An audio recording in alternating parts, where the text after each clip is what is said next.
আসসালামু আলাইকুম, welcome to my secret kitchen. সবাইকে স্বাগতম। আবারও নিয়ে আসলাম আপনাদের মাঝে নতুন একটি রেসিপি। আজকে আমি তৈরি করে দেখাবো বাদাম লাড়া।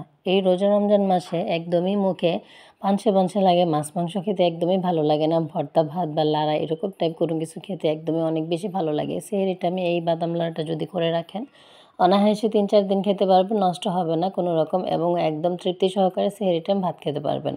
তো আসুন পুরোটা ভিডিও না টেনে দেখে নিই। ফার্স্টে এখানে আমি নিয়েছি দেশি চীনা বাদাম, মুচমুচে করে বাদামটা ভেজে একদম উপরের লাল খোসাটা ফেলে তারপরে আমি বেটে নেব। আপনারা চাইলে ব্লেন্ড করেও নিতে পারেন, আমি ব্লেন্ডই করতাম, বাট দুঃখজনক কারেন্ট চলে যাওয়াতে আমি এটা পাটাপুতোতে বেটে নিচ্ছি। একদম মিহি করে বাটতে হবে, আর হাতে বেটে বাদাম লাড়াটা করলে এর স্বাদ মনে হয় আরও বহুগুণে বেড়ে যায় এবং এতে অনেক পরিমাণের তেল ওঠে। তো এই তো বাটা হয়ে গেছে, এখন আমি এটা চুলায় বসিয়ে দিলাম একটি কড়াই, একদম বেশ অনেকগুলো পেঁয়াজ দিয়ে এবং অনেকটা পরিমাণ তেল দিয়ে লাল লাল করে ভেজে নিচ্ছি। দেখতে পাচ্ছেন বাদাম, সাথে চিংড়ি মাছ এবং চেপা শুটকি অবশ্যই লাগবে। সব কিছু রেডি করে নিয়েছি একই পরিমাণে। তো এরপর যে পেঁয়াজটা ভাজা হয়ে গেছে এর মধ্যে দিয়ে দিলাম 1.5 টেবিল চামচ পরিমাণ রসুন বাটা। অবশ্যই রসুন বাটাটা ইউজ করতে হবে। রসুনটাও পেঁয়াজের সাথে কিছুক্ষণ কাঁচা স্মেলটা চলে যাওয়ার জন্য ভাজা ভাজা করে নেব। শুটকির যে কোনো আইটেমে রসুন দেব না তা কি হয়, রসুন ছাড়া কিন্তু কোনো রকম শুটকি আইটেমই সম্পূর্ণ হয় না। এতে রসুনটা ভাজা ভাজা করে এর মধ্যে দিয়ে দিলাম গুঁড়া মশলা হাফ চা চামচ, হলুদের গুঁড়া 1 চা চামচ, মরিচের গুঁড়া স্বাদ মতো লবণ, 1 চিমটি ধনে গুঁড়া। এই বাদাম লাড়াতে কিন্তু মশলার পরিমাণটা খুবই মেজারমেন্ট করে দিতে হয় এবং অল্প করে দিতে হয়। এটা খুব বেশি ঝাল ঝালও ভালো লাগে না এবং অনেক বেশি পানসে পানসেও ভালো লাগে না।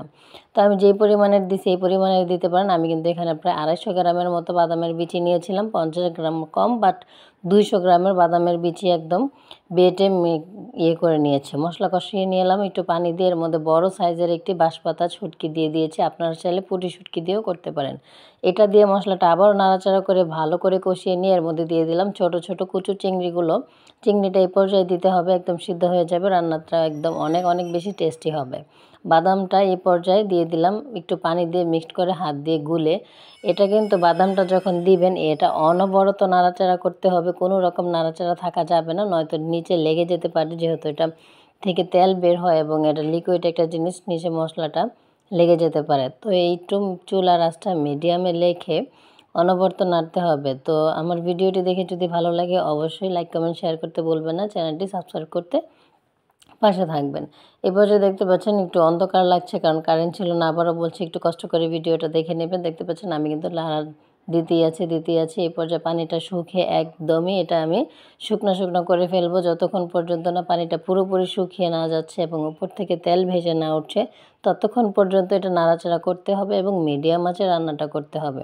এই তো দেখতে পাচ্ছেন উপর থেকে কী পরিমাণের তেল ভেসে উঠেছে এবং একদমই শুকিয়ে গিয়েছে।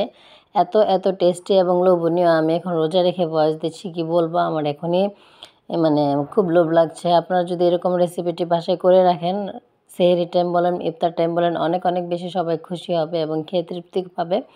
একটু ঝাল ঝাল খেতে ভালো লাগে, এরকম একটা বাদাম নাড়া করে রেখে দিতে পারেন। আশা করি আমার ভিডিওটি দেখে ভালো লেগেছে। অবশ্যই